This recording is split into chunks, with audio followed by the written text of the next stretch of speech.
പണ്ഡിത ലക്ഷണം തന്നെ വീണ്ടും പറയുകയാണ്. 41 പേജാണ്. ഞാൻ നേരത്തെ പേജ് പറഞ്ഞു സംശയം. ഇപ്പോൾ അത് 41 പേജാണ്. 41 പേജിൽ യസ്യ കൃത്യം എന്ന ജാനന്തി മന്ത്രം വാ മന്ത്രിതം പരേ കൃതമേവാസ്യ ജാനന്തി സവൈ പണ്ഡിത ഉച്യത എന്ന് പറയാണ്. രാജാവ് എങ്ങനെ ആയിരിക്കണം എന്ന രീതിയിൽ പറയാം. പണ്ഡിത എന്നുള്ള ഇവിടെ ഉദ്ദേശിക്കുന്നത് രാജാവിനെ തന്നെയാണ്. രാജാവിൻ്റെ വിഷയങ്ങളാണ് ഇവിടെ ചർച്ച. അതായത് വെറും ഒരു പണ്ഡിതൻ ആണെന്ന് പറയല്ല, പണ്ഡിതനായിട്ടുള്ള രാജാവ് അതാണ്. യസ്യ കൃത്യം മന്ത്രം വാ മന്ത്രിതം മന്ത്രം വാ മന്ത്രിതം വാ പരേ ന ജാനന്തി അസ്യ കൃതം ഏവ ജാനന്തി സ വൈ പണ്ഡിത ഉച്യത എന്നാണ്. യാതൊരാളെ കൃത്യം എന്ന് പറഞ്ഞാൽ ചെയ്യേണ്ടതായിട്ടുള്ള കാര്യം, കൃത്യം. കൃതം എന്ന് പറഞ്ഞാൽ ചെയ്യപ്പെട്ട കാര്യം. യസ്യ യാതൊരു രാജാവിൻ്റെ കൃത്യം, രാജാവ് ചെയ്യാൻ പോകുന്ന കാര്യം ഇന്നതാണെന്ന് മുൻകൂട്ടി പറയുന്നില്ല. അല്ലെങ്കിൽ അതുപോലെ തന്നെ രാജാവിൻ്റെ മന്ത്രം എന്ന് പറഞ്ഞാൽ ഒരുമിച്ചുള്ള ആലോചന. മറ്റേ മന്ത്രിക്കുക എന്ന് പറഞ്ഞാൽ മന്ത്രിമാരുമായി രാജാവിന് കാര്യങ്ങൾ ഉപദേശിച്ചു കൊടുക്കുന്ന ആളുകളാണ് മന്ത്രി. മന്ത്രണം ചെയ്യാന്ന് പറഞ്ഞാലും നിമന്ത്രണം ചെയ്യുക, ആമന്ത്രണം ചെയ്യുക എന്നൊക്കെ പറഞ്ഞാൽ രാജാവിൻ്റെ അടുത്ത് പോയിട്ട് കാര്യങ്ങളൊക്കെ പറയുന്ന ആളായതുകൊണ്ടാണ് മന്ത്രി എന്ന് പേര്. മന്ത്രണം ചെയ്യുക, പറയുക എന്നർത്ഥം. അങ്ങനെ ഉരുവിടുക പോയി രാജാവിൻ്റെ അടുത്ത് പോയിട്ട്. ആ ശബ്ദം തന്നെയാണ് മന്ത്രം എന്നുള്ളതിൻ്റെ അർത്ഥം. രാജാവിന് കാര്യങ്ങൾ ഇങ്ങനെ പറഞ്ഞു കൊടുക്കുക. അങ്ങനെ യാതൊരു രാജാവ് തൻ്റെ അനുയായികളോട് മന്ത്രിമാരെ പോലുള്ള വലിയ ഉദ്യോഗസ്ഥന്മാരോട് പറയുന്നതോ വാ മന്ത്രിതം വാ പറയപ്പെട്ടിട്ടുള്ള കാര്യങ്ങളോ പരേ എന്ന ജാനന്തി അത് മറ്റാരും അറിയില്ല. പുറത്ത് രാജാവ് എന്താ മന്ത്രിയോടും തൻ്റെ ആൾക്കാരോടും അടുത്ത് നിൽക്കുന്ന ആൾക്കാരോട് പറയുന്നെന്നുള്ളത് വേറൊരാൾ അറിയില്ല. രാജാവ് എന്താ ചെയ്യാൻ പോണെന്നുള്ള അറിയില്ല. അതാണ് കൃത്യം. മന്ത്രം വാ മന്ത്രിതം വാ പരേ ന ജാനന്തി. രാജാവിൻ്റെ കർത്തവ്യവും അദ്ദേഹം അങ്ങോട്ട് കൊടുക്കുന്ന മന്ത്രണവും അദ്ദേഹത്തിന് കിട്ടുന്ന മന്ത്രണം. മന്ത്രിമാരേത് ചിലപ്പം ഇങ്ങോട്ടുള്ള ഉപദേശം മന്ത്രണം ചെയ്യപ്പെട്ടിട്ടുള്ളത് അദ്ദേഹത്തിൻ്റെ മന്ത്രവും അദ്ദേഹം മന്ത്രിമാരോട് പറയുന്ന കാര്യങ്ങളും മന്ത്രിതം ഇദ്ദേഹത്തിനോട് തിരിച്ചു പറയുന്ന കാര്യങ്ങളും പരേ ന ജാനന്തി മറ്റുള്ള ആളുകൾ അറിയുന്നില്ല. അസ്യ കൃത്യം ഏവ ജാനന്തി അസ്യ കൃതം ഏവ ജാനന്തി. രാജാവ് ചെയ്തു കഴിഞ്ഞാൽ മാത്രമേ കാര്യങ്ങൾ ആൾക്കാർ അറിയുള്ളൂ. യസ്യ കൃതം ഏവ ജാനന്തി, കൃതം മാത്രം, രാജാവ് ചെയ്തു കഴിഞ്ഞ കാര്യങ്ങൾ മാത്രമേ ആൾക്കാർക്ക് മനസ്സിലാവുള്ളൂ എന്നർത്ഥം. സ വൈ പണ്ഡിത ഉച്യത, അദ്ദേഹമാണ് പണ്ഡിതനായിട്ടുള്ളൊരു രാജാവ് എന്നർത്ഥം. രഘുവംശത്തിലൊരു ശ്ലോകമുണ്ട്. തസ്യ സംവൃത മന്ത്രസ്യ ഗൂഢാകാരങ്കിതസ്യ അടുത്ത വരി ഓർമ്മയില്ല, ഇതാണ്. തസ്യ സംവൃത മന്ത്രസ്യ, മന്ത്രിമാരുമായിട്ടുള്ള മന്ത്രിമാരുമായുള്ള ആലോചനയൊക്കെ അതീവ രഹസ്യമായിട്ടാണ്, സംവൃതമായിട്ടാണ്. ഗൂഢാകാരങ്കിതസ്യ, രാജാവിൻ്റെ ഗൂഢമായിട്ടുള്ള ആകാരം ആണ്. ആകാരം എന്ന് പറഞ്ഞാൽ മുഖത്തിൻ്റെ ആ ഒരു ഭാവവ്യത്യാസം, പിന്നെ ഇംഗിതം, രാജാവിൻ്റെ വിചാരം, ഇതൊക്കെ ഗൂഢമായിരിക്കും. ഇന്നിപ്പോൾ നമ്മൾ രാജാവിൻ്റെ മുഖത്തേക്ക് നോക്കിയാൽ രാജാവിന് ഇപ്പം എന്താ ഭാവം എന്ന് നമുക്ക് മനസ്സിലാവില്ല. അങ്ങനെ ഒരു ഇരട്ട ഭാവം സൂക്ഷിക്കാൻ കഴിയുന്ന ആളുകളാണ് രാജാവ്. ആവട്ടെ. യസ്യ കൃത്യം ന വിഘ്നന്തി ശീതമുഷ്ണം ഭയം രതി സമൃദ്ധിരസമൃദ്ധിർവാസ വൈ പണ്ഡിത ഉച്യതയെ. ശീതം ഉഷ്ണം ഭയം രതി.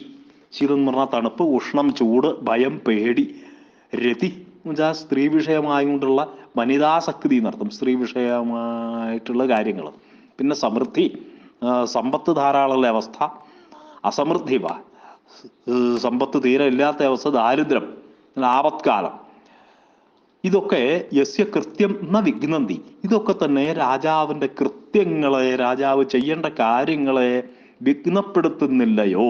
ന വിഘ്നന്തി സ വൈ പണ്ഡിത ഉച്യത, അദ്ദേഹം തന്നെയാണ് പണ്ഡിതൻ എന്ന് പറയപ്പെടുന്നത് എന്നർത്ഥം. ഇത് 42 പേജിലെ ശ്ലോകമാണ്. ഇനി പറയാണ്, യൂണിറ്റ് 4 ആണ്.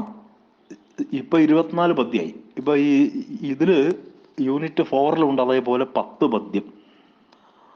നോക്ക, ഈ പണ്ഡിത ലക്ഷണം തന്നെയാണ്. യസ്യ സംസാരിണി പ്രജ്ഞ ധർമാർത്ഥാവ് അനുവർത്തത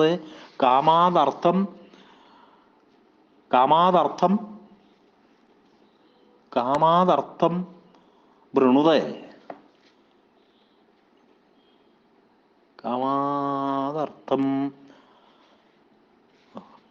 വൃണുതയ സ വൈ പണ്ഡിത ഉച്യതയെ. കാമാദർത്ഥം വൃണുതയ സ വൈ പണ്ഡിത ഉച്യതയെ. യസ്യ സംസാരിണി പ്രജ്ഞ,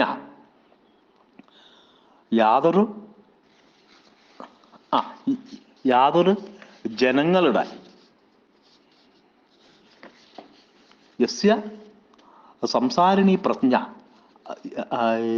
ഇദ്ദേഹത്തിൻ്റെ യാതൊരു ജനത്തിൻ്റെ സംസാരിണിയായി കൊണ്ടുള്ള പ്രജ്ഞ, യാതൊരു ജനത്തിൻ്റെ ബുദ്ധി ധർമാർത്ഥവും അനുവർത്തതയെ, ധർമാർത്ഥങ്ങളെ അനുവർത്തിക്കുന്നുവോ, കാമാത് അർത്ഥം വൃണുതയെ, യാതൊരു ജനങ്ങൾ, യാതൊരു രാജാവിൻ്റെ പ്രജകള് കാമാത് അർത്ഥം വൃണുതയെ, കാമത്തെ അപേക്ഷിച്ചിട്ട് പുരുഷാർത്ഥങ്ങൾ സ്വീകരിക്കുന്നു. പുരുഷാർത്ഥങ്ങൾ എന്ന് പറഞ്ഞാൽ നേരത്തെ പറഞ്ഞുള്ള സാധനങ്ങൾ. അദ്ദേഹം പണ്ഡിതൻ എന്ന് പറയപ്പെടുന്നു. അപ്പോൾ യാതൊരു രാജാവിൻ്റെ പ്രജകളൊക്കെ തന്നെ യസ്യ സംസാരിണി പ്രജ്ഞ, യസ്യ ജനസ്യ സംസാര വിഷയിക ബുദ്ധി, സംസാരിണി, യാതൊരു ജനങ്ങളുടെ സംസാര വിഷയത്തിലുള്ളതായ ബുദ്ധി അനുരോധേന പ്രവർത്തത, ധർമാർത്ഥങ്ങളെ അനുരോധമാണ്, നിരോധം അല്ല, ധർമാർത്ഥങ്ങളെ അനുവർത്തിക്കുന്നുവോ, ജനങ്ങളുടെ ബുദ്ധി ധർമാർത്ഥങ്ങളെ അനുവർത്തിക്കുന്നുവോ. അതേപോലെ കാമത്തെ അപേക്ഷിച്ചിട്ട്, കാമം വേണ്ടെന്നല്ല, കാമത്തെക്കാളും കേമായിട്ടുള്ളത് അർത്ഥമാണ്. ഇവിടെ അർത്ഥം എന്ന് പറഞ്ഞാൽ പുരുഷാർത്ഥമാണ്. മനസ്സിലായില്ലേ? അപ്പോൾ പുരുഷാർത്ഥങ്ങൾ സ്വീകരിക്കുന്നുവോ അദ്ദേഹം പണ്ഡിതൻ എന്ന് പറയപ്പെടുന്നു. ധർമ്മം, അർത്ഥം, കാമം, മോക്ഷം. അർത്ഥം എന്ന് പറഞ്ഞാൽ വെറും ഒരു അർത്ഥം എന്ന് പറഞ്ഞാൽ സാമ്പത്തിക കാര്യങ്ങളാണ്. ഇവിടെ കാമാത് അർത്ഥം എന്ന് പറയുമ്പം കാമത്തിന് അപേക്ഷിച്ച് പുരുഷാർത്ഥങ്ങൾ സ്വീകരിക്കുന്നുവോ. അർത്ഥം എന്നുള്ള അവിടെ പുരുഷാർത്ഥങ്ങളാണ്. ധർമാർത്ഥ കാമ മോക്ഷങ്ങൾ ഒരുമിച്ചാണ് അർത്ഥശബ്ദം കൊണ്ട് അവിടെ പറഞ്ഞിട്ടുള്ളത്. കാമത്തിനേക്കാളും പുരുഷാർത്ഥങ്ങൾക്കാണ് പ്രാധാന്യം കൊടുക്കുന്നത്. ജനഃ ഉപഭോഗ്യ വസ്തു അപേക്ഷയാ പുരുഷാർത്ഥം സ്വീകുരുതേ. ലൗകിക കാര്യങ്ങളെക്കാട്ടിലൊക്കെ പുരുഷാർത്ഥങ്ങളാണ്, ആധ്യാത്മികമായിട്ടുള്ള കാര്യങ്ങളാണ് സ്വീകരിക്കുന്നതെങ്കിൽ സവൈ പണ്ഡിത ഉച്യതയെ, അദ്ദേഹം ആ രാജാവ് പണ്ഡിതൻ ആണെന്ന് പറയപ്പെടുന്നു എന്ന് പറയാണ്. പിന്നെയും പറയുന്നു 43-ാം പേജിലാണ്, യഥാശക്തി ചികീർഷന്തി യഥാശക്തി ന കുർവതേ ന കിഞ്ചിത് അവമന്യന്തേ നരാ പണ്ഡിതബുദ്ധയ. പണ്ഡിതബുദ്ധയ നരാ, പണ്ഡിത ബുദ്ധിയുള്ള ജനങ്ങളൊക്കെ തന്നെ യഥാശക്തി ചികീർഷന്തി, അവർക്ക് ചെയ്യാൻ കഴിയുന്നത് യഥാശക്തി, ശക്തിക്ക് അനുസരിച്ച് അവർ ചെയ്യാൻ ആഗ്രഹിക്കുകയും യഥാശക്തി കുർവതേജ, അവർക്ക് കഴിയുമ്പോലെ അവർ ചെയ്യുകയും ചെയ്യും, ശക്തിക്ക് അനുസരിച്ച് ചെയ്യുകയും ചെയ്യുന്നു. കിഞ്ചിത് ന അവമന്യന്തേ, ഇവരാരെയും അവഗണിക്കുന്നില്ല എന്നർത്ഥം. പണ്ഡിതന്മാരായുള്ള ആൾക്കാർ അതാണ് പണ്ഡിത ബുദ്ധയ നരാഹ എന്നവിടെ പറയണം. യഥാശക്തി ചികീർഷന്തി സ നരാഹ പണ്ഡിത ബുദ്ധയ. ശ്ലോകത്തിന്റെ അവസാനമുള്ളത് ഇങ്ങോട്ടേക്ക് എടുത്തിട്ട് പറയുന്നു. ആദ്യം പണ്ഡിത ബുദ്ധിയോടുകൂടിയുള്ള നരന്മാർ, അവർക്ക് ചെയ്യാൻ കഴിയുന്ന കാര്യങ്ങൾ അവർ ചെയ്യാൻ വേണ്ടി ആഗ്രഹിക്കുന്നു. ചികീർഷ എന്ന് പറഞ്ഞാൽ, ചികീർഷ കർത്തും ഇച്ഛ, ചികീർഷ എന്നാണ് ചെയ്യാനുള്ള ആഗ്രഹം. ചികീർഷ ചെയ്യുവാൻ ആഗ്രഹിക്കുന്ന കാര്യങ്ങൾ, ചികീർഷ കർത്തും ഇച്ഛയ്ക്കാണ് ചികീർഷ. അല്ല, ജിജ്ഞാസ എന്ന് പറയില്ല, ജ്ഞാതും ഇച്ഛ ജിജ്ഞാസ, അറിയാനുള്ള ആഗ്രഹം.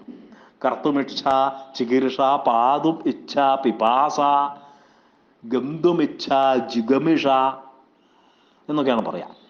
അപ്പോൾ ആരെയും ഒരു മോശക്കാരനായിട്ട് അവർ കൂട്ടുന്നില്ല എന്നർത്ഥം. ഇനി അടുത്ത ശ്ലോകമാണ്. ക്ഷിപ്രം വിജാനാതി ചിരം ശൃണോതി വിജ്ഞായചാർത്ഥം ഭജത്തെ ന കാമാത് നാസംപൃഷ്ടോ വ്യുപയുക്തേ പരാർത്ഥേ തത് പ്രജാനാം പ്രജ്ഞാനം പ്രഥമം പണ്ഡിതസ്യ തത് പ്രജ്ഞാനം പരമം പണ്ഡിതസ്യ. ഇത് ആദ്യം പറയുന്ന മാതിരിയുള്ള ശ്ലോകമല്ല, ലേശ ഇങ്ങനെ ശ്ലോകം വലുതാവുന്നുണ്ട്. ക്ഷിപ്രം വിജാനാതി ചിരം ശൃണോതി വിജ്ഞായാർത്ഥം ഭജത എന്ന കാമാത് നാസംപൃഷ്ടോ വ്യുപയുക്തേ പരാർത്ഥേ തത് പ്രജ്ഞാനം പ്രഥമം പണ്ഡിതസ്യ എന്ന് പറഞ്ഞാൽ, ക്ഷിപ്രം ഈ പണ്ഡിതന്മാരുടെ ലക്ഷണം തന്നെയാണ് പണ്ഡിതന്മാരുടെ ലക്ഷണം തന്നെയാണ് പറയുന്നത്. ക്ഷിപ്രം വിജാനാതി, ഒരു കാര്യം പറഞ്ഞാൽ അത് വേഗത്തിൽ മനസ്സിലാക്കും. ക്ഷിപ്രം എന്ന് പറഞ്ഞാൽ വേഗത്തിൽ. ഛടിത്യേവ ജാനാതി, ഛട്ട് ഇതിയാണ്. ഛട്ട് എന്ന് പറയുമ്പോൾ അത് പറഞ്ഞു കഴിയുമ്പോഴേക്ക് മനസ്സിലായി എന്നർത്ഥം, പെട്ടെന്ന് മനസ്സിലായി. ചിരം ശൃണോതി, ദീർഘകാലം ആകരണേതി. അവര് വേറെ ആളെ പറയുന്ന കാര്യങ്ങൾ വളരെയധികം ശ്രദ്ധിച്ച് കേൾക്കും. വേഗത്തിൽ അവർ മനസ്സിലാക്കും. അവർ പറയാനുള്ളത് മുഴുവൻ, അവരുടെ സമയം മുഴുവൻ എടുത്തിട്ട് അവർ പറയുന്നത് മുഴുവൻ കേട്ടിരിക്കും. പിന്നെ അർത്ഥം വിജ്ഞായ ഭജതേ എന്ന കാമാത്, അർത്ഥം വിജ്ഞായ ഭജതേ, അർത്ഥം എന്ന് പറഞ്ഞാൽ അവിടെ സ്വന്തം കാര്യം. വിജ്ഞായ ഭജതേ, കാര്യം മനസ്സിലാക്കിയിട്ട് പ്രത്യഭിജ്ഞായ അനുതിഷ്ഠന്തി, സ്വസ്യ കർത്തവ്യം പ്രത്യഭിജ്ഞായ അനുതിഷ്ഠതി. താൻ എന്താണ് ചെയ്യേണ്ടതെന്ന് നോക്കിയിട്ട് അതാണ് ചെയ്യുക. എന്നാ കാമാത് ഫലകാമ്യയ, കാമം എന്ന് പറഞ്ഞാൽ അവിടെ ആഗ്രഹം എന്നർത്ഥം. സ്ത്രീ വിഷയം മാത്രമല്ല, കാമം എന്ന് പറഞ്ഞാൽ ആഗ്രഹം. എന്താണ് ചെയ്യേണ്ടത് വെച്ചാൽ അതത് ചെയ്യുക. അർത്ഥം വിജ്ഞായ ഭജത, കാര്യം കർത്തവ്യം മനസ്സിലാക്കിയിട്ട് ചെയ്യും. അതിലൊരു ഫലകാംക്ഷയൊന്നും ഉണ്ടാവില്ല. അത് ഒരു കാമത്തോടു കൂടി ആഗ്രഹത്തോടു കൂടിയിട്ട് ഒരു കാര്യം ചെയ്യില്ല. കാര്യം ചെയ്യേണ്ടത് അർത്ഥം വിജ്ഞായ ഭജത, സ്വസ്യ കർത്തവ്യം, തൻ്റെ കർത്തവ്യം എന്താണെന്നുള്ളത് മനസ്സിലാക്കിയിട്ട് ചെയ്യുന്നു. ഭജത എന്ന് പറഞ്ഞാൽ അനുഷ്ഠിക്കുന്നു എന്നർത്ഥം. എന്നാൽ കാമാത്, ആഗ്രഹം കൊണ്ടല്ല അത് ചെയ്യുന്നത്. താൻ എന്താ ചെയ്യേണ്ടത് വെച്ചാൽ അത് ചെയ്യാണ്. പിന്നെ ആ ചെയ്യുന്ന കാര്യത്തിൽ ഇങ്ങനെ ഓവറായിട്ട് ഫലം വേണമെന്നൊരു അത്യാഗ്രഹമില്ല. പരാർത്ഥയെ അസംസ്പൃഷ്ടോ ന വ്യുപയുക്തയെ, പരകാര്യേഷു, മറ്റുള്ള ആൾക്കാരുടെ കാര്യത്തിൽ അപൃഷ്ട വിഷയേ അസംസ്പൃഷ്ട, മറ്റുള്ളവരുടെ കാര്യത്തിൽ അസംസ്പൃഷ്ട, തന്നോട് വന്ന് സ്പർശിച്ചാൽ മാത്രമേ ന വ്യുപയുക്തയെ, പരാർത്ഥേ അസംസ്പൃഷ്ട, പരകാര്യേഷു, മറ്റുള്ള ആൾക്കാർ സംസാരിക്കുമ്പോഴോ കാര്യങ്ങൾ ചർച്ച ചെയ്യുമ്പോഴോ അസംസ്പൃഷ്ട, തന്നോട് ചോദിക്കാഞ്ഞാൽ ന വ്യുപയുക്ത, താൻ അങ്ങോട്ട് കയറിയിട്ടൊന്നും പറയാൻ പോവില്ല. വ്യുപയുക്ത എന്നാണ്, വി പ്ലസ് ഉപയുക്ത, അദ്ദേഹം ഉപയോഗിക്കാൻ പോവില്ല. തന്നെ അങ്ങോട്ട് ഉപയോഗിക്കാൻ വെറുതെ പോവില്ല. ചോദിച്ചാൽ മാത്രമേ മറുപടി ഉണ്ടാവുള്ളൂ എന്നർത്ഥം. തത് പ്രജ്ഞാനം പണ്ഡിതസ്യ പ്രഥമം ലക്ഷണം. ഈദൃശ വ്യവഹാര ഹേതുവും പ്രജ്ഞാനം, ഇങ്ങനെയുള്ളൊരു വ്യവഹാരം, കാര്യങ്ങൾ ലോകത്തിൽ ഇടപെടുന്ന അതാണ് പണ്ഡിതന്റെ ലക്ഷണം എന്ന് പറയുകയാണ്. പിന്നെ 44-ാമത്തെ പേജിലേക്ക് പോകുമ്പോൾ